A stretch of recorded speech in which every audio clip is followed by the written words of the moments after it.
Conspiracy Journal podcast. The transmission starts now. We're ready for the M-Files. Yeah. Welcome to the Conspiracy Journal. My name is Michelle. What's up, Michelle? Michelle. What up? Hi, I'm Greg. What up, bees? Yeah, also Bobby is here. Bobby. Bobby, the biggest bee in town. Bobby. That's right. All right, we're here. The we're biggest back. bee in town is his wife. That's okay. What are we talking about? No one knows what I'm talking about. Everybody, actually, they read the fucking thing.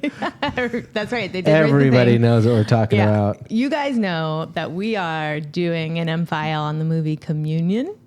This is a doozy. Everybody's mad except me. Hey, Bobby, can you tell me a little rundown of like this movie? Tell me about it. Just like the facts, not your opinion. Yeah, I mean, it's a movie. Yeah, it's a 1989 movie based off of the 1987 book entitled Communion by Whitley Strieber about his interactions with actually quite a few different types of aliens over a period of time. I don't know if I'd call it an abduction story. It's more of like a visitation, a lot of visitations. Yeah. So it's just his account of multiple visitations over the course of, what do we think, months? Yeah, it didn't really... Seems like months. No, it was. It did. It was like... Did it say? It was Halloween, and then it was Thanksgiving, And it was Christmas. and then it was Christmas. So it was a couple months. Like I said, months. Over the holidays. Yeah. Over his fun holiday romp. Yeah. With a bunch of different kinds of aliens. And we all know that the holidays start in Halloween. Sure, yeah. Yeah. That's kind of my first note that I made watching this. I never read the book. And what's funny is I thought I had seen this, but I think it's just a lot of the memes of like Christopher Walken dancing with aliens. Right. And then like I inserted them into other Christopher Walken movies. Right. And in my head, I was like... your own movie? Yeah, and in my head, I was like, I've seen this before. I'm going to... like, it's been a while or something. I have to rewatch it. And then I was rewatching it, and I'm like, I've not watched this ever. Yeah, I had not heard of this at all until Michelle made her first and last suggestion for a movie for the M-Files. I am kicked out for sure. Yeah, fight. Not sorry. I felt it to be a terrible movie, but was enjoyable to watch in certain ways. It was like, it was fun to hate it. Yeah. Like, I feel like it has to have a cult following just for like how bad it is. Yeah. There's somewhere where everyone gets together and watches it and yells out the lines like a Rocky Horror Picture Show. Yeah. You know what I mean? Yeah, and from jump, it was like there was a lot going on. You know, he's a writer. The main character is also named Whitley after the author of the book. You know, so it's his story. He plays a writer in the movie, and like just from jump, he's in his writing den. I mean, he's dressed. He's got this fedora on. He's got a whole vibe. He's got computers, his 1989 computers, and he licks his fingers to warm his fingers up to write, to type. That was one of the first things that really jumped out to me, and I was like, I mean, he's portrayed by Christopher Walken, so we've got a little bit of an and it is an alien duck. story. Yeah. What better person than Christopher Walken? Who we all know is a real actual alien. He was like oh my goodness. He was the only alien in this alien movie. 100%. Like, he's supposed to be this like father figure and like family man. He cannot fucking do that at all. Especially like maybe in other things he can, but like for whatever reason in this, maybe it was the script or however it was like written. It was just like watching him try to be a dad or like a husband or anything. It was just so weird. I had the same experience. It was so weird. And I was watching, it was so weird, but also obvious. I was like, I'd never thought about this before, but I was like, I bet he doesn't have children. Yeah, and I looked it up, and Christopher Walken does not have children. That's how unnatural he was able to play a father. The way he interacted with this child, I was like, he has no idea how to be around or interact with a child on any level. I don't think he knows how to like have emotion. Like, he's a real alien. Everything was so stiff and weird. Yeah. And it was, again, very Christopher Walken. Yeah. But like when you see him in other roles, it's just like he has to be like this stone-faced like psychopath. Right. And you're like, he's fucking awesome in this. Yeah. But to have him like this lighthearted dude, it's just like he doesn't know how to do that. All right, I'm ready for a fist fight because I fucking disagree with you guys. Okay. I thought... You think that Christopher Walken does have children? No, I think Christopher Walken is an alien from outer space, 100%. There's a couple of actors that I believe that to be true. Tilda Swinton is another Willem one. Dafoe? No, I think he's like from hell, maybe. I think he's a little bit demonic. Wow. You know what I mean? Anyway, I think that this guy, Whitley Strieber, like the character. yeah, the character is an eccentric, right? They went all over the top trying to like beat that into us with his outfits and his licking his fingers, his mannerisms were all a little weird. I think that guy who's really committed to writing his novels and being a weirdo is not a good dad. I think he's Christopher Walken as a dad. He's removed. He doesn't know how to be a dad. He doesn't know what to say. You think Christopher Walken was being awkward around the child intentionally as a character choice? That sounds like that's what you're saying. He might tell you that, but I feel like the casting is like, they were like, oh yeah, he's not going to know how to be. He doesn't have to act this part, you know, or the director or whoever it is. I guess it would be the director who would be, I know everything's falling down to Christopher Walken is haunting us right now. Papers are falling. My microphone wire makes a loud noise. But anyway, I thought his awkward dad vibe was like believable because this guy is not a human. That's very nice of you. You're welcome. Yeah. Okay, but all right. Sorry. Wait, that's a generous assessment of his performance. There was actually like one of the opening scenes. He's walking down the street with his wife.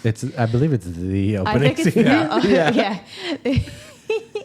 I freak out already because there's this small child wearing like a old man's jacket and like a paperboy hat, and he's doing the weirdest shit, and he's on screen, but he's not walking in line with Christopher Walken and his wife. He's a little bit closer to the camera, and he's just doing his own thing. He's like making weird, like kids make like weird lip, you know, he's like playing with his face and his mouth and stuff, and he's just like in his own little like toddler world. And I was just like, who the fuck is this kid? How did he make it into the final edit? Like, that is the weirdest extra I've ever seen in my life. Michelle found the child so odd she didn't realize it was their kid. Yeah. I thought it was pretty obvious that it was their child, but she was so taken by his performance that well, you know something she was too, like, who is this small man? Yeah. Throughout this entire movie, it was like even the idea of the kid, like he was like sometimes there. And then and then it was just like they just forgot about. This kid. We have a kid in this movie. I feel like his we have name to was put him Tommy. Does anyone actually remember his name? I don't know. Yeah. I don't. You know why? Because we don't have kids. We don't care. Yeah. We don't care about the kid. But he was probably the only character who was like pretty consistent in his way. You know, like he was. That's also generous. There were so many things about this movie that was just like cutting from one scene, like even the opening scene to the next scene, it was like they were totally different characters. Yeah, there was just like a different. Yeah. It was a different movie that was happening. Their relationship was so wild the way that it was portrayed on screen. In one scene, it's like their relationship is the relationship that everybody strives for. They're having so much fun. They're joking. They're laughing. It's just like this connection.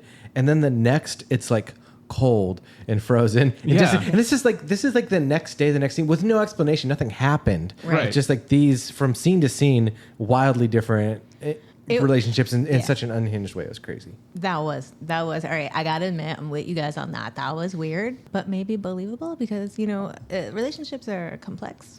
Sure, but if you're going to try to tell a narrative or a story... Yeah, I'm just kidding. There's no way for me to be generous about that. Because again, they were it was so different confusing. Characters. It was so confusing. Yeah. You know what it seemed like to me? It seemed like the director was like, all right, now say these words like you're mad at each other. Now say them like you're in love with each other. Now I'm going to edit this together in a way that like doesn't make any sense. Something could have happened in post-production of this movie where it was just like, what the fuck did we just shoot?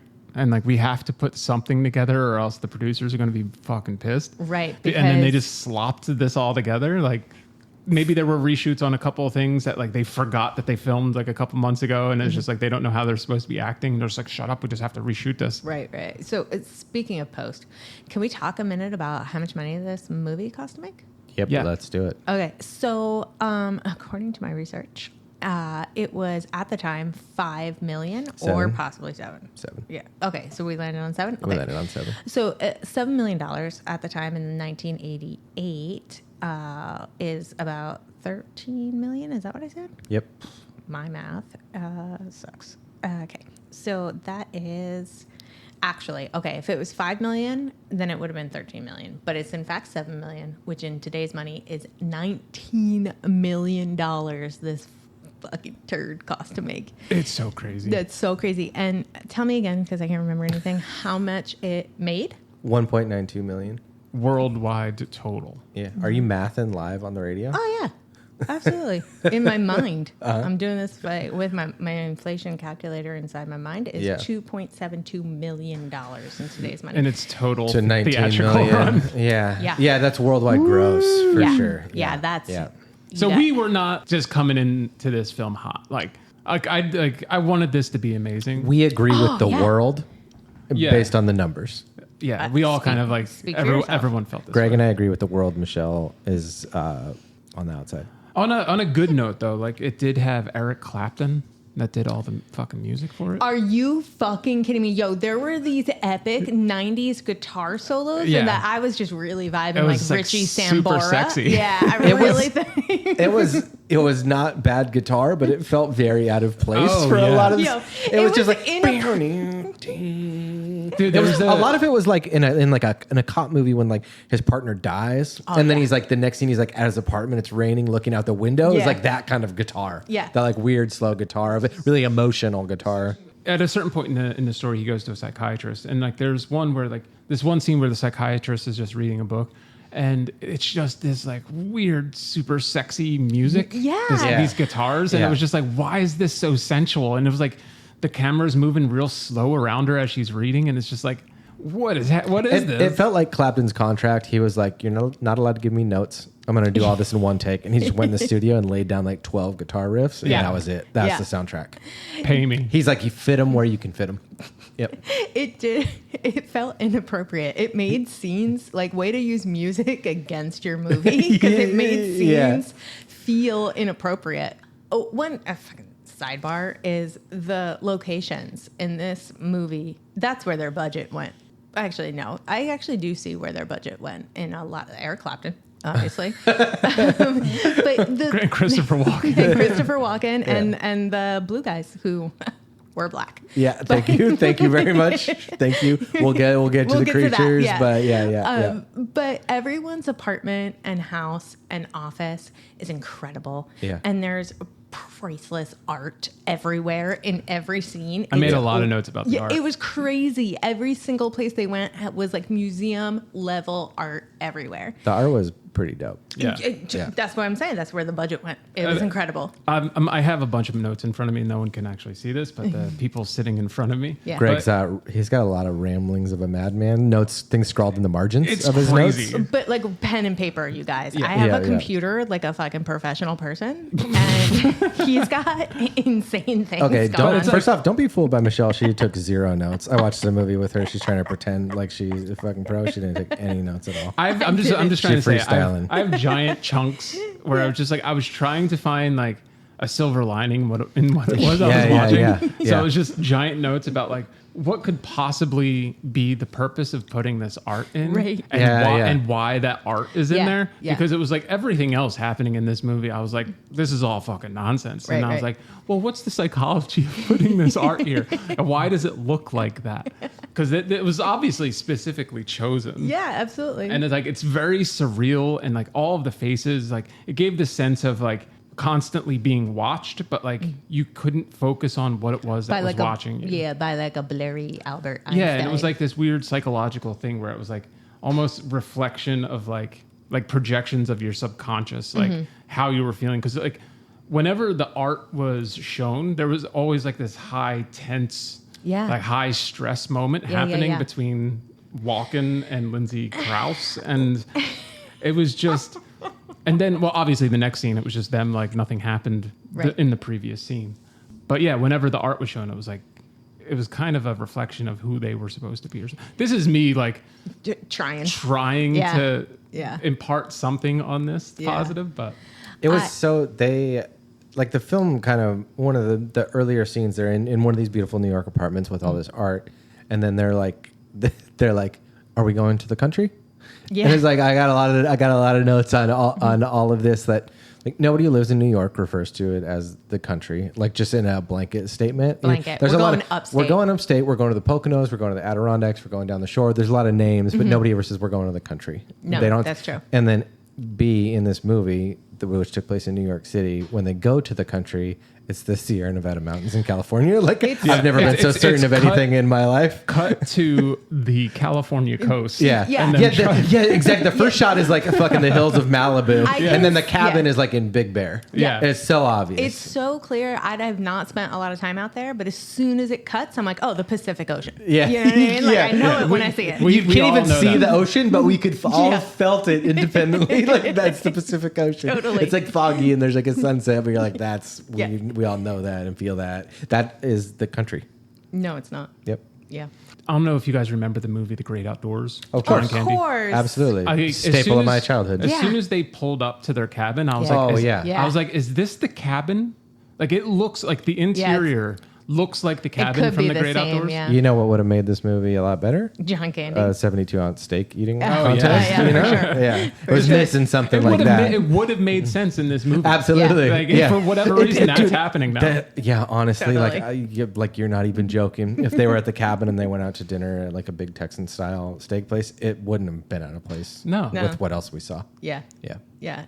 Actually, maybe even would have made sense of like the day at least. Yeah, and so they're at this cabin in California. They drove about 20 minutes from New York to California. They're in this cabin, and that's where the first like visitation happens. There's a lot of lights coming through the window. That's kind of the first instance, but we do see the first glimpse of an alien in this He scene. peeks around the door. Peeking around the door, we see about a Yeah. half of an alien This head, which plastic doll. is like it's a gray. It's pink, but it's a gray style alien. Yeah. When you think of aliens, you think of the grays. It's definitely that style. But he's not pink, you guys. He's not pink, he's flesh color. Flesh color. Yeah, he's flesh color. Yeah, because he's real. Yeah. Yeah. Duh. What's funny And- is like in my notes I wrote gray but pink. Yeah. Exactly. And I don't know if he says it in this. He says it many other times in the film, and I can only think that this must be what the author actually said in his encounters because it's such a strange turn of phrase. Every time he sees an alien or he's visited, he goes, "Is that someone there?" Yeah. Specifically, you're right. is that someone there? And he says it many times, enough to really get it into your brain. Not like, who's there? Who's that? What's that? Yeah. Is anybody there? Yeah. Is that someone there? Yeah. It's That's so a good, strange. really good call out because I feel like even Christopher Walken wasn't able to deliver that line because it's no so one speaks- weird. no human speaks that way. Nobody does. But then it just made him seem more like, I love Greg. The only alien in this movie was Christopher Walken. That's right. Is that someone there? Oh man. Oh dude, if we can go back to the beginning of the movie real quick when we see his little writer's room. Oh yeah. Which is just when like he licks his fingers to warm him up. That's the one. That's the one. He's Get got him real wet and lubed up. Sub lubrication. He's got yuck. He's got a real wild setup. It's like an old, like 70-pound computer where like you put the floppy disks in the bottom and the screen is like a tube screen, it's like a really big chunky thing. But on top of that, he has a video camera pointed at himself. And then on his right, but like on the floor next to him, like lower than his desk, is a TV that is hooked up to this video camera. So he's doing like essentially like the first selfie webcam vibe that you've ever seen, and he's just being a lunatic. He's got like his fedora on, he's licking his fingers, he's fucking typing away. In but a bathrobe also. Oh, there was one part where he had a plastic wolf mask on. Sure did. No pants and cowboy boots. I really love that outfit, I gotta say. That was a great outfit. Although his wife comes in and is like, you gotta take that off and put on this stupid fucking elephant nose. Put on That's pants. Yeah, whatever I get, your gray turtleneck. Also, I have to say that a lot of this was the most 90s shit I've seen in a long time. Like the patterns of the bedspreads and the curtains and stuff all really brought me back. Like it was the 90s. The 80s. 80s. It was the edge of the 90s. Yeah, it was 1989. Yeah, it was very much of the time, the style, and the patterns. And Going all back that. to like the first like visitation of these aliens or like abduction sort of thing, there were two classes of aliens. We had like the plastic gray doll aliens. We didn't see them at the first one. Oh, okay. That was the second? Yeah, I think the second we see him, and just for the listener, these are also the types of visitations / abductions that we don't remember them the next day. Mm-hmm. We're seeing them, but then these characters don't remember. They feel like something weird. That was something else that like came to mind, and it's not just for this movie; it's for other like alien abduction things. Like, what would be the point of erasing your memory? What? There's so many points to erase the memory. Like, if you were an alien and you just like abducted someone and you just like throw them back. But like, why like make them forget? Like, what would be the purpose of that? Because they're going to tell people, and I want to be a secret. Is that it? Yeah. I mean, I want to erase everyone's memory, whoever met me. but I wonder, like, maybe it's a byproduct of what else they're up to. It's the only thing that makes sense to me. Okay. Yeah. Is erasing the memories. You gotta. Yeah. I mean, I agree with both of you. I'm going to be a little Switzerland on this one. I thought without this memory, we end up with like weird things the next day with him like going into the kitchen and going, was there an owl in here last night? Yeah. Yeah. Also, anybody else? I mean, well, that is like a common thing too. There were a lot of things in this movie that I feel like probably coming from the book, like some little details like this, because owls were also confused as aliens for the longest time. Yeah, barn owls were little green men. A lot of people. Yeah, so like having that idea like used in this and like having it as a line, it's like, oh, okay. There was even this little, I paid attention to weird things in this movie. It was Christmas time and they were like opening gifts and like, that also made me think, is this a Christmas movie? I don't know. It is. But his wife was holding like instruction manuals for something and it was for Starcom. And I noticed that. And I looked it up. I wanted to know what that was. And it was actually it looked like a light bright type of thing. It was actually, it's a specialized instrument. It's like for radio and scanning to detect UFOs and communicate with aliens. Yeah. It was something that was actually produced. Okay, you want to know the little thing I But found? again, like to have that detail there. Yeah. Like, so they're already thinking about aliens. They're like, how is this any surprise to them that any of these events took place? Like, they're already interested in thinking about aliens. Also, in this movie, how can you put a prop like that in and not mention it? Yeah. It was just her holding the instructions on how to use it. Yeah. And like, so, and they were not like alien people. They weren't, right. There was no reference to aliens or anything through the movie. I know what you mean by alien people. Like, yeah. Like, we're alien people. Alien people. Yeah, these guys were not. They're like normal ass writer, mom, child. Again, it was like a small detail that could have been in the book or something like that, and it just got glossed over. Also, could have been like the guys who made the movie, like a little Easter egg for the alien people, you know? No? Oh, crickets. And right around. Crickets. I'm sorry. I Sorry, Greg's no longer listening. He doesn't give a shit about what I just said.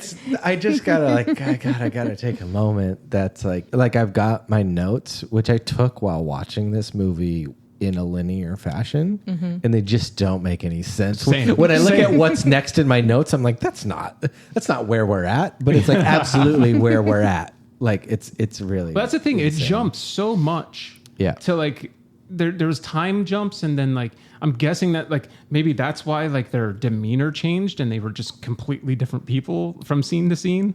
But it was just like everything happened in such a bizarre way that it was hard to follow any kind of story happening. And I mean, there's not a transition to what I'm about to say. Like I don't even know if it's like where we're at in the movie, but like they're like arguing and he's like, there's aliens, and she's like, you're crazy. And then he just like gets a shotgun. Yeah. And she like barely registers that he has a gun. Yeah. And then he's just like rolling around with the shotgun. And then at some point he just like starts blasting the shotgun off in the house. And she comes out and he aims the gun at her and pulls the trigger. And what she does, instead of running away, she just turns her back. She just turns her back. Yeah. And then slowly walks over to him to like take the gun from him. Like this is a normal thing. Like, oh, he's sleepwalking. And then the son comes out and goes, "What are you shooting at, Dad?" Like in a way that's like this has happened many times. Right. Kind of, it really felt like that. The kid is like he's like rubbing sleep out of his eyes. Like everyone's so unalarmed that he's blasting off a shotgun inside of their cabin. But prior to this, going back to like their relationship, like it wasn't even just like calling him crazy. He woke up, or like I forget what happened. He was genuinely scared. Like he was like, there was like a genuine sense of him being scared, and she's just like, "You're being a fucking pussy." Yeah. And then he's just like, whatever. And like, that's when he like gets up and gets his gun. And I was like, what the fuck is about to happen? Yeah. And then he's just walking around the house, like shooting at things. And it was like, what is up with this relationship? Like, I don't get like how he's like confiding in her a little bit. And she's just like, shut up. I think at this point, it's like, it's so crazy the way that things happen and develop in this movie. Like, can we now talk about the aliens, what they look like? Yes. Aside from the plastic doll alien. Yeah, that's like one type, and then there's another type that he refers to in like appointments with a psychiatrist and some other times as blue doctors. He calls them. He's like the blue doctors. The kid calls them blue doctors, which I thought was Walken really says good. it at some point too. He says little blue men. Little blue men. Oh, I thought he said blue doctors too. No, the kid did, and I thought that was really good. Okay, yeah. Well, everybody calls them blue. They're black. They're in certain lights, in certain light senses, blue. They're a little navy. But you really gotta argue that they're blue. Yeah. I feel like if you called them black, nobody would argue with you. Right. Well, they're dressed in like black robes, like druids. Yeah, they do look like druids. They have like if fat, stubby druids. If Ewoks were ugly and blue, black, blue. Yeah. And like even that's then, all I got. Did you just call them fat, stubby druids? Yeah. Well, That's in better. the film, Christopher Walken describes them as big, thick kids. just some thick kids in robes. He does say He that. refers to them as big, thick kids, which much better title for the film.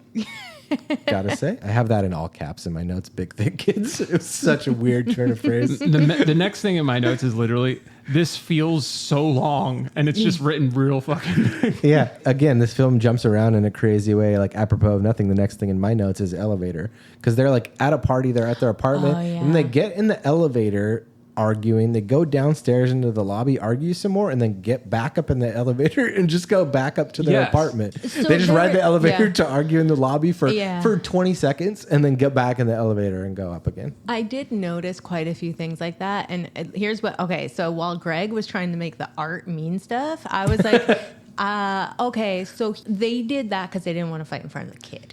And then I was also like, is it cool if you make out in front of your kid? Is that something people who grew up in families where their parents liked each other, was that something that's normal? Because for me, it's very uncomfortable. Like, I don't like that you're being like a little bit flirty with each other in front of the kid. That kind of creeps me out. But like, maybe that's fine and actually better. And maybe I wouldn't be so fucked up if Christopher Walken was my alien dad.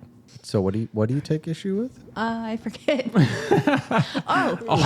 the opposite. I don't take issue. I made up all these reasons. Okay. Why they would be fighting in the elevator. Like, why would they leave the child in the apartment Where for a did the minute? flirting come in? Like throughout the movie, you remember how they like hate each other and they're fighting for no reason? And she's like, be a man. You've got a nice wife and a beautiful boy. And then she's like, the whole time she's like that. And then she's just like, haha, like, but we're nice to each other. Yeah, but then sometimes he's like touching her leg and wants to go to bed. Yeah. It's weird. It's a weird dynamic I didn't really understand, so I tried to make sense of it. Yeah, because it didn't make sense. Yeah. Well, because of like the abduction, the wife not caring, the wife doesn't give a shit that he fired the gun off in the house. That was weird. I have to say, part of the... He was just passed over. Fired a shotgun in their house like 5 times. Okay, back up. You guys are grossly misrepresenting the situation that went down. Okay, he's got the gun, which I have to admit, she should have said something before he left the bedroom with the gun. So far, I haven't misrepresented the situation at all. Okay, but there was a fucking blue doctor alien man in his house. In his head. You mean a big, thick kid? There was a big, thick kid hiding behind a vase. That's and what so he was shot shooting him. at.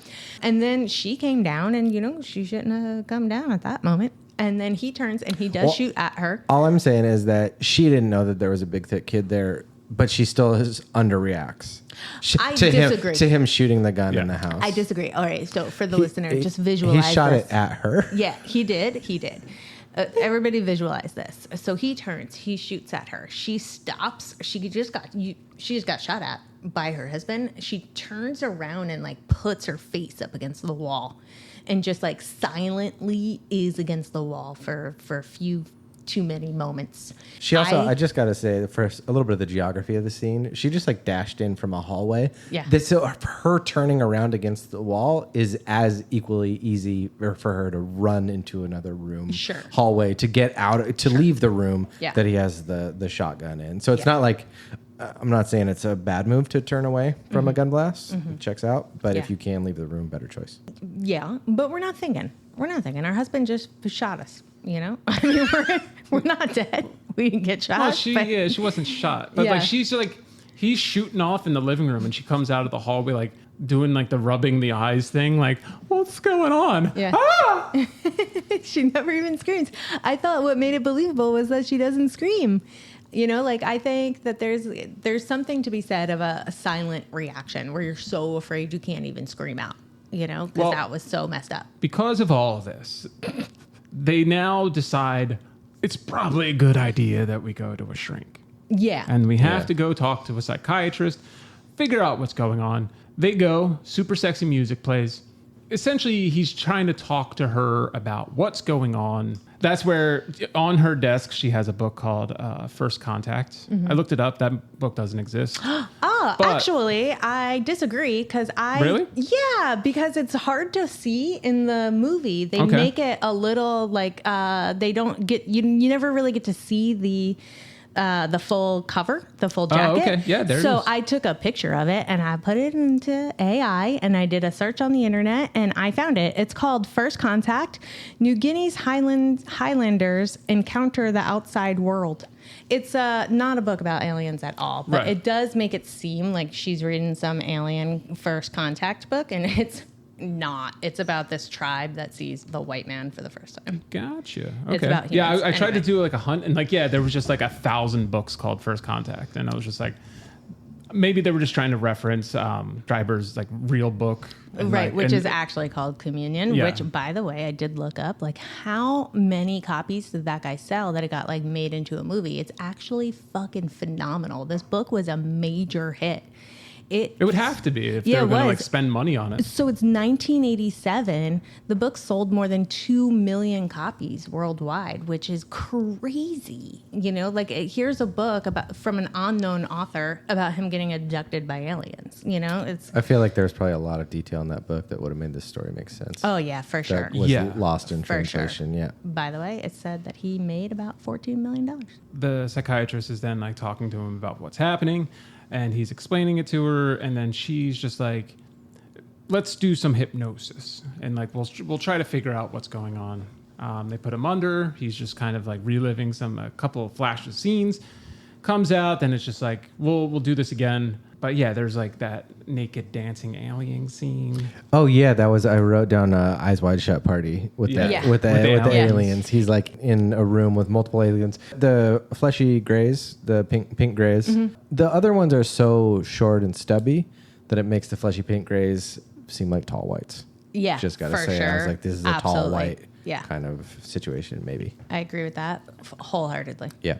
And she's actually like probably one of the better characters. The psychiatrist. Yeah, that's a fair point. Yeah. And she recommends like, there's this group of like people that we can go, like you can go and talk to about these things that, you know, it sounds crazy to anybody else, but there are other people that I know of that go through a lot of this same stuff. And he goes to essentially an AA meeting for alien abductions. Which happens to be held at her office. Yes. By the way, we gotta save on locations, dude. Locations are expensive. Full of amazing art. But beautiful. It just seemed a little suspicious. Like there is a group you can go to. I host it every Monday night. The character was played really well and acted really well, but it was funny. He went to the psychiatrist and she was skeptical.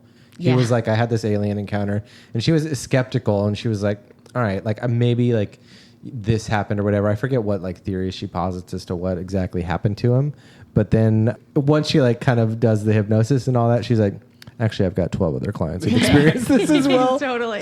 Which is such a crazy turn. Yeah. Yeah. That's how he comes to this support group. Mm-hmm. Man, I have to say, we are making this movie sound like a linear cohesive story, and it's just not the way that it plays out. Like we Is were that just what we're like, doing? I don't know if we're really selling I us. think more so than the actually, like watching the movie, you're like, what? Like, I don't know. I think from what you just said, I'm like, okay, so he sees some aliens. He almost shoots his wife. He goes to a shrink. You know, but in the movie, it doesn't really unfold so linearly. I honestly can't tell you if the part of the movie that we're talking about occurred 35 minutes in or an hour and 35 in. Yeah, I'm really not sure, honestly. Yeah, Yeah. fair. Again, at a certain point, like that's why I wrote down feels so long. Yeah, you're like, is this still going on? Because like at a certain point, like I had to like pause it to like just take some notes, and I noticed that it was like only half done, and I was just like, how? Yeah. What is going on in this film? It's so kind of all over the place, and that's why like even like you saying like, are we like? I feel like we're telling it in a straight line, and it's like I don't know. Who Who knows if we are or not? I'm going through my notes in a straight line, which I took while watching the movie. So that's like all I have to go by to tell you that. And eventually we got to get to he does reference earlier, maybe at the shrink, maybe somewhere else, that he gets probed. Mm-hmm. And so eventually there is a scene where like the big thick kids, they have like a machine and they like take a probe, this like long probe with like a little thing on the end. And Christopher Walken is naked, tastefully done, in the middle of this room. There's big thick kids all around him. They got this. It's like a probe. It's on like a big reel. If you've ever used like an air compressor, it's kind of like that. Like the probe's very long. Like I think it could have gone like travel the whole distance of his intestines if it needed to. It seemed. Oh, it could come out your mouth. So he went in there. So they come up and they've kind of got it in their hand. And do you remember what he says? Yes, I made a note. Yeah, please. I have what it felt like to me, which was, "Are you gonna buy me dinner first?" But what he actually says is, "Here I am naked." No. Right before the alien sticks he says the like, thing "Can in his we butt. talk about this?" Yeah, I think he says, "Can we talk about this?" I think he says, "Can we talk about Yeah. this?" Yeah. So, He does say that though. "Here I am naked." Yeah. So But weird. The dialogue. he kind of has his like Christopher Walken grin, and he looks at one of them. He's like, "Can we talk about this first?" Yeah. And he like kind of says it in like a shticky way that we does. really felt like it was like, "You gonna buy me dinner first before Yeah. you put that thing in my asshole?" Yeah, like where I'm at in my notes, like I just have it's probing time. Yeah. and it was, and it was a strange scene. It was honestly, we'll kind of admit that it was well acted. Walken gave a good like nervous tension in that. Yeah. He was very clearly, it wasn't jokey. He was very clearly upset and uncomfortable with what was happening, but in like kind of this like surreal way, he's reliving it. All these alien encounters take place in like a kind of like a subliminal dream space, kind of in between asleep and awake, in this very surrealist aspect. To that end, there was earlier like Eyes Wide Shut party with the aliens. At some point closer to the end of the movie, he's in another weird alien party, and there's just weird children in like little like Bavarian outfits and very bright outfits, and he's just in this weird subliminal alien. The aliens are around. Walken's around. There's many children. So many children. Yeah. All these children. That's what I have in my notes is all these children, ... And then there's also, he has like a vision of himself as a magician. And then, that's right, dude. And then like, for me, I was just like, watching him as this other like hallucination of himself. Oh my God, like, I just remembered what you're talking about. The weird mustache and the whole thing. Yeah. Right. And then I was watching it. I was like, he's so much better as this weird hallucinated magician than he is playing this other character. Right. Yeah. I'm like, him as that, I was like, he's great. Yeah. Like Walken is awesome. Like it's like there needed to be something in this movie to be like for him to be like, I need to be like a fucking weirdo. I need to be a bad guy. Yeah. And then like it was that, and I was like, perfect. Yeah. Like he nailed that. And I was like, I want more of this weird magician guy. Yeah, that was so weird. God, I didn't remember that at all. Maybe I should make notes. There was at the opening of that scene, I just like wrote a note when he was walking in, just like the way that scene in particular was shot. And like I know like I've been involved in a lot of wonderful, beautiful, brilliant student films, but there is a connotation about student films, and all of those apply to this scene. Yeah. And I was like, this feels like a student film, like the way that this was shot, and it was so strange and weird, and it was just it was very strange for production with such a budget. Well, I don't take notes, so I don't really remember the timeline on this one. But I feel like that Eyes Wide Shut party that we keep talking about was like really toward the end. I feel like he comes to a place. It is. I'm at the end of my notes. Okay. So he comes to a place where he's like less afraid of what's happening to him, and he's in more of a acceptance zone, and he does an incredible thing. So, all right. So he's been like a little bit mopey, a little bit afraid. His wife is saying shit like who would be afraid? You know, she's really like, you're being bad, you know, like a wuss. I'm not going to say the P word. So his son starts saying stuff like, why is dad so sad? Or whatever, you're so sad. Well, he comes out in a manic state. He's got his fedora back on. He's got a little outfit on. This is also the one and only time it makes sense that this movie is called Communion, because she says something like, you're dressed for your first communion or something, which doesn't make any sense, because wouldn't he be in like a little suit or something? I don't know. He's wearing like a green shirt. I mean, he looks handsome. He looks It's great, not a bad like, outfit, but it is very... I have double-breasted suit in my notes. Like the fact that it was a double-breasted suit is you a wouldn't little wear bit... that to your communion. It's like a black double-breasted suit, fedora, and then he has like a hunter green shirt and matching tie on. Yeah. And this is the outfit that he chose. He's also driving like a jacked up with like KC lights, like Chevy. It's a K5 Blazer, but it's the GMC version. It's escaping me of the model at that point. Car stuff. Pretty great. Big old truck. So he's dressed like a mobster at a Christmas party, but he's driving this like huge Blazer, and he drives it out to the woods, and he sees this like glowing orb. And he goes inside. Oh yeah, and I think think how he gets to the party. That's like this end. And that's where he like meets the magician of himself, who I forgot. It's the last thing I wrote down. Behind this magician is just a Christmas tree. Oh yeah, that's a good point. And also, when he walks into this, I've called it a party. It felt like a party. He walks in, and there's like the big thick kid aliens, and he like starts to dap him up, dude. They do like a normal handshake, and then they're like doing all these variation handshakes, and it's kind of like him like oddly embracing this so thing weird, and like they're kind of basically easing into it. Yeah, they're basically like, "What up, homie?" And they're they like laughing. He does the little thing on his nose with the wiggly hand. Like, totally, it turns into a David Lynch movie. Yeah. And then we're dancing, we're swaying with the aliens. Then the pink alien looks like one of those like outside the tire house. You know, like I think his prop was made with air in it because his fingers were doing weird wiggly things. Pictured like the vibe and the lighting is like when you go into like in Star Wars when they go into like the cantina in Mos Eisley and there's like the party going on and the weird dancing and like all that stuff. The fat kids, what is it called? Big thick kids. The big kids. Imagine if they were like designed and made by Jim Henson. Yeah. Like there's something very like not amateur, but like it just didn't fit the tone of the movie. No. Like it didn't match. Like nothing matched in this movie. But like this was definitely like it felt like they had leftover things from something else. Right. And they like put robes on them and like just shove them in this. Like Jim Henson was like, I got these guys for cheap. Yeah. And they're like, we'll take a dozen. Yeah. Yeah.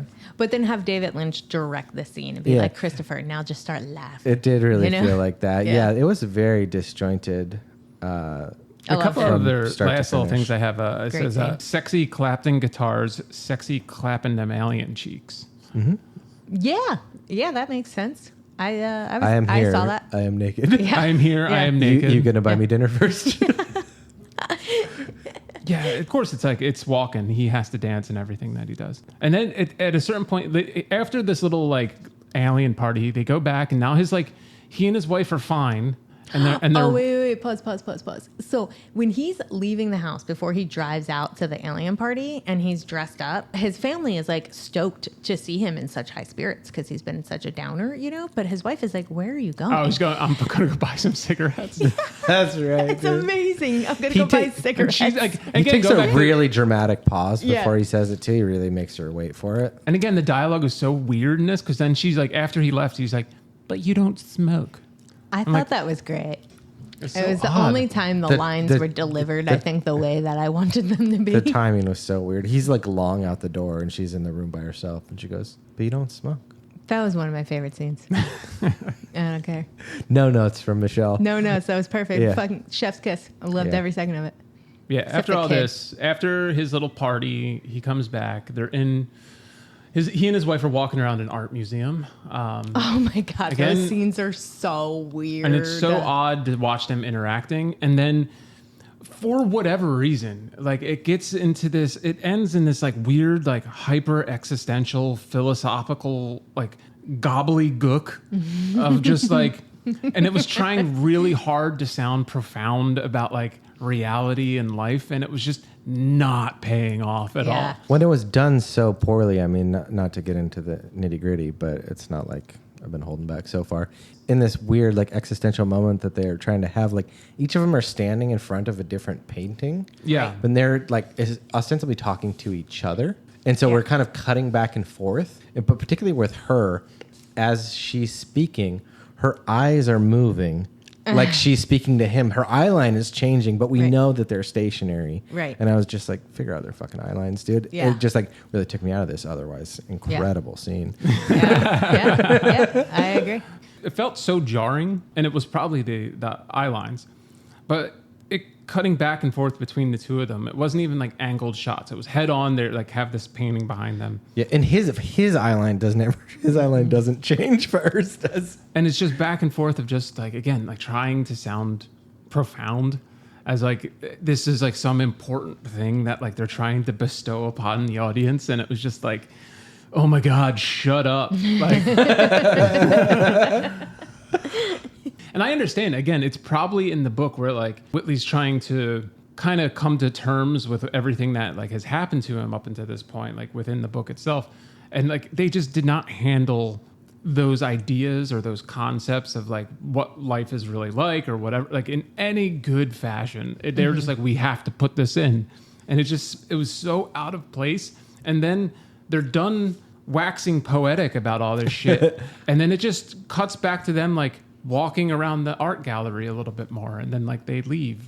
And it was like, why would anyone talk to each other like this? So bizarre. It was absolutely bizarre. It was a bizarre way to end a bizarre movie. And one thing we didn't talk about though is the kids, the actual children, not the alien children, but the kids. Oh yeah, remember they had a kid.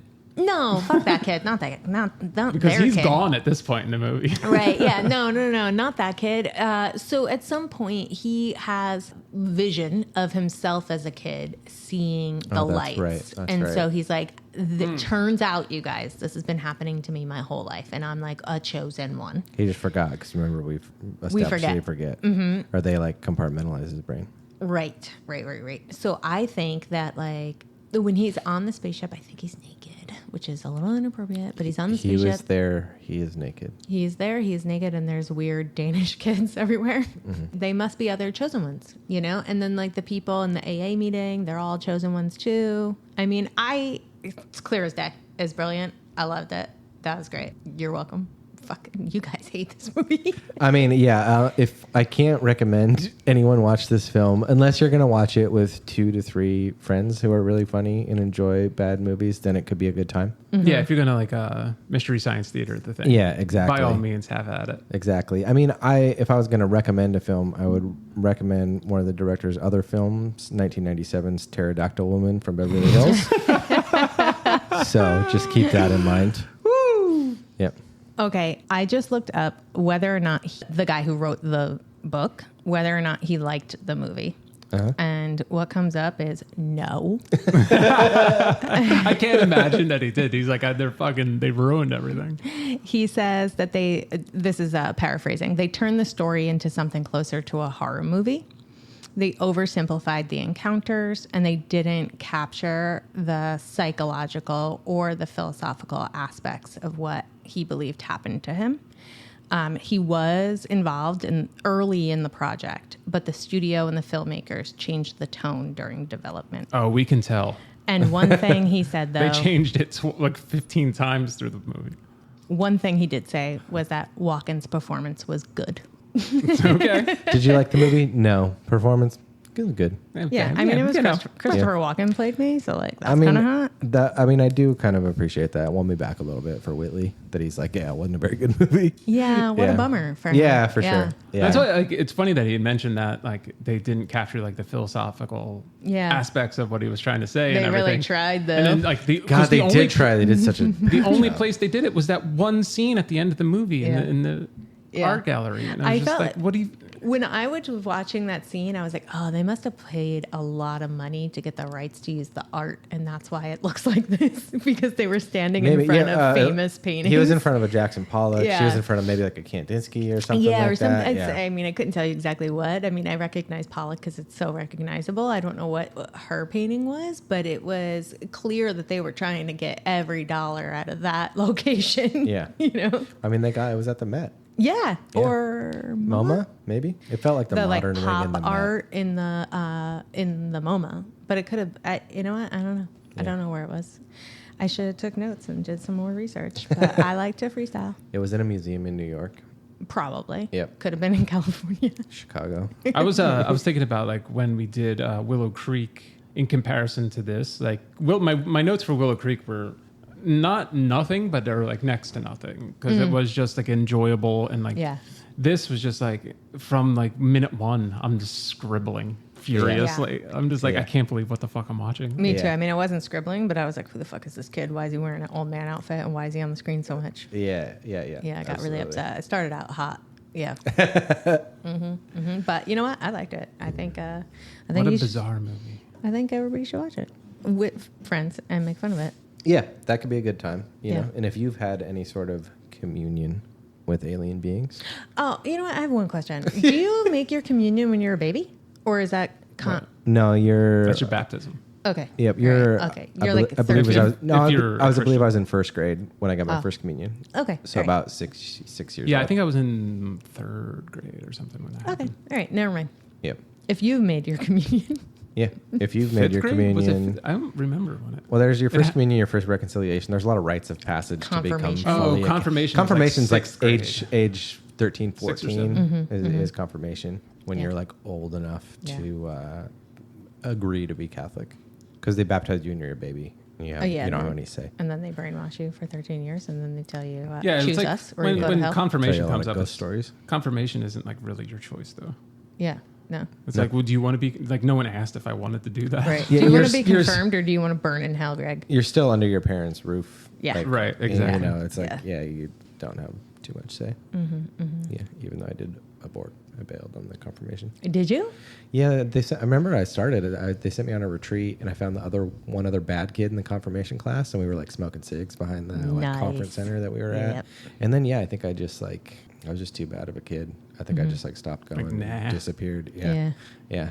And I mean, at that point, and God bless my parents. It was at that point they were wise enough to pick their battles. I think that was like, this is maybe not one that we want to go to the mattresses on, kind of thing.